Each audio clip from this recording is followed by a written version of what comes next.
Hola, ¿qué tal amigos? Les voy a dejar la receta aquí abajo de las tapitas camarón, camarón molido.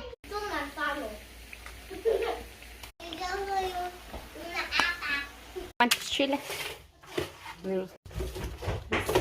Delgado. Pimienta y un poquito de canela.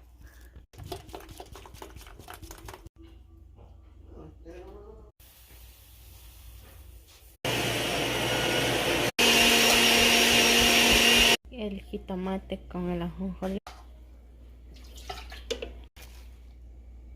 Sal blanca.